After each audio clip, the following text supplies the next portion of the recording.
What is going on, ladies and gentlemen? Welcome back to the channel. My name is Paul. This is the Leeds Therapy. I really hope you're doing well. Thank you as ever for stopping by.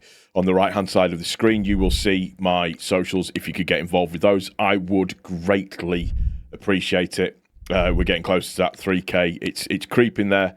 It's about, as far as football-related stuff goes, the only decent thing I've got to look forward to at this particular moment in time. Don't worry about this thing over here that's on my head. I scratched myself while I was asleep, just like a baby does. I'm batting 1,000 at the moment, ladies and gentlemen. I don't know what else to say, but I'm avoiding talking about things clearly.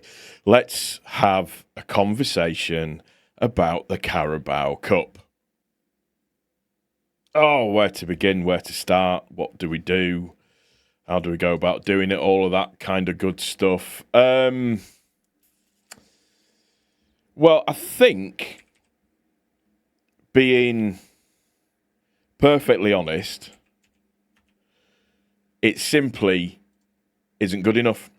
It simply was not good enough in any way, shape or form in terms of the way that the game played, the way that we played, how we set up for it, how we did, all of that good stuff. It just simply was not good enough. Nothing that we did worked. I don't know how we were set up. I don't know what we were supposed to do or how it was supposed to work or what the general idea was. All of that kind of... I genuinely don't know what the idea was. Now, we had Darlow, Byron, Bornau, Biol, Harrison, Longstaff, Gruev, Okafor, Pirro, Aronson and Nemecha was our lineup. And I don't know what the plan was. I don't know what the idea was. We just weren't good enough. We just weren't quick enough. It was very, very slow. It was very, very typical Farke early season football where nobody seemed to have an idea what to do or how to go about doing it. It was just all very... just not good enough. Some people showed flashes. Okafor was okay. Harrison was all right. It's just a shame that he can't cross the ball. Nemecha, Pirro doesn't work in a 10. I don't know how many times we need to work this out before it's just signed, sealed and delivered. Gruev wasn't good enough. Aronson wasn't good enough. Darlow, do not get me started on that. Christ, it's like he invoked Melier for a couple of seconds, and then you have the penalties which came about, and he dived the wrong way for every single penalty, which again is not a good look. And, you know, let's be right, this was their under-21 team that we were playing at the time. We shouldn't have given them any room to breathe at all. Full stop. They shouldn't have had the opportunity to get anywhere at all. Now, I know a lot of people are frustrated with Calvert-Lewin because of missing the 3 big chances, but what I will say, extremely rusty. He was in the right places at the right time to do what to be on the end of them, so I'll forgive him for that a little bit, but it was just all round turgid, shocking. Everything about it. I don't know what the plan was. I don't know what the idea was.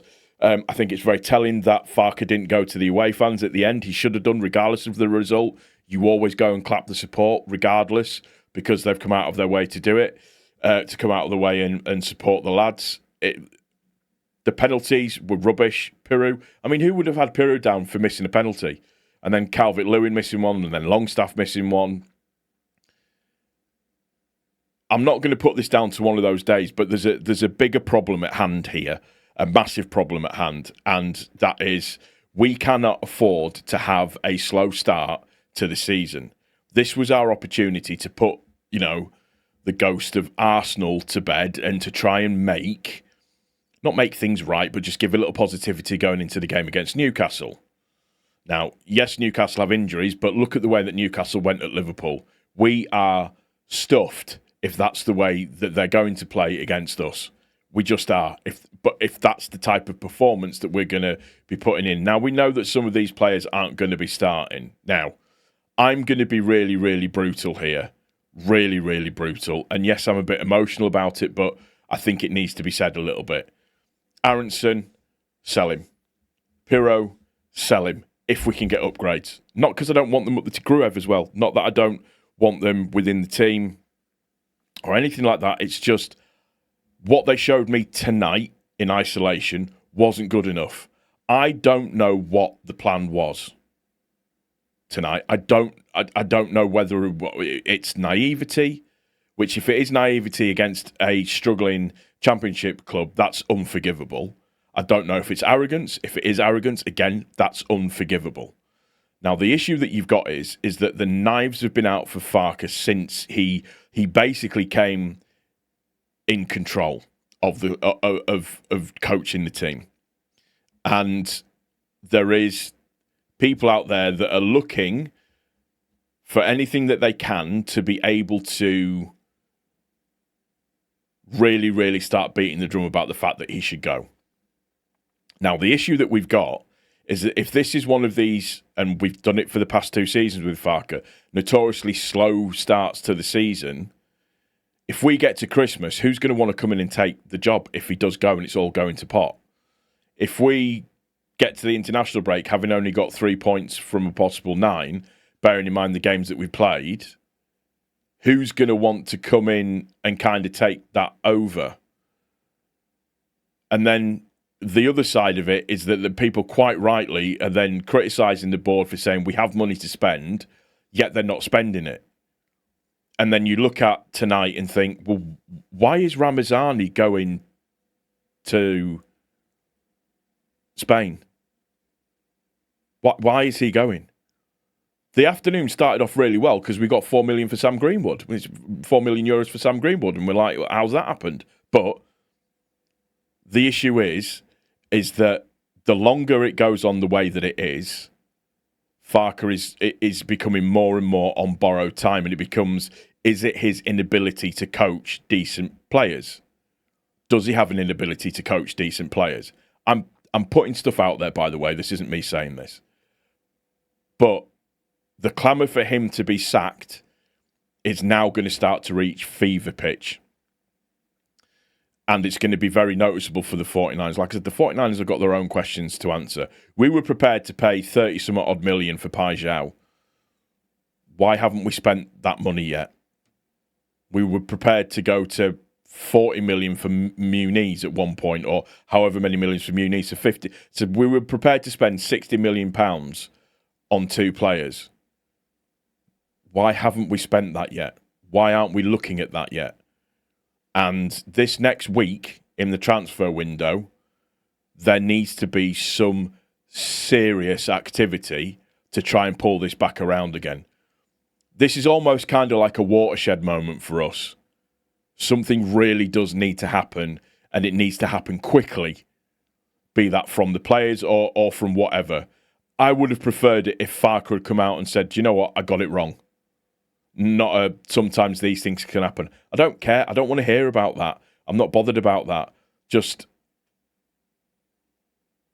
the guys are setting a rod for their own back. And unfortunately, that rod is going to reach breaking strain very, very soon. Yes, I'm disappointed. Yes, I'm emotional. It shouldn't happen like it did last night or tonight or whenever you're watching this video. It shouldn't happen that way at all. We don't have a God-given right to win a game. I'm going to put that out there now. You have to earn the right to win the game.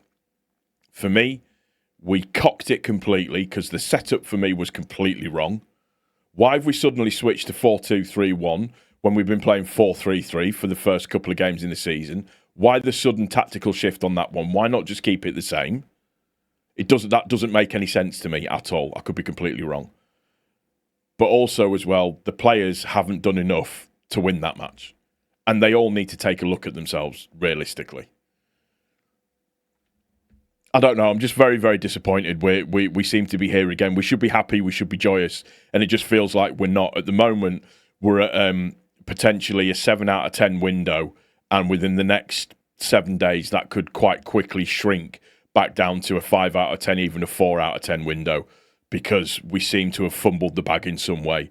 Yes, I know there's still time left yet. I get all of that, but there is something just feels sour, and I don't want it to, because we should all be buzzing at the fact that we're playing in the Premier League. Let me know what you think in the comment section down below. That's going to do it for this one, guys. I've not got much else left to say. I'm sweating my nuts off and I'm angry. If you haven't done so already, subscribe, turn notifications on, comments, all of that kind of good stuff. Just let it go, move on to the next one. That's all I can suggest to do, as difficult as it is. And I know people won't, and I know people will be pissed off leading up to the game as well at the weekend against Newcastle. So, wouldn't it be typical Leeds to go and win the game? It just would be. Take care of each other, and most importantly, take care of yourself. I'll see you on the next one, guys. Cheers.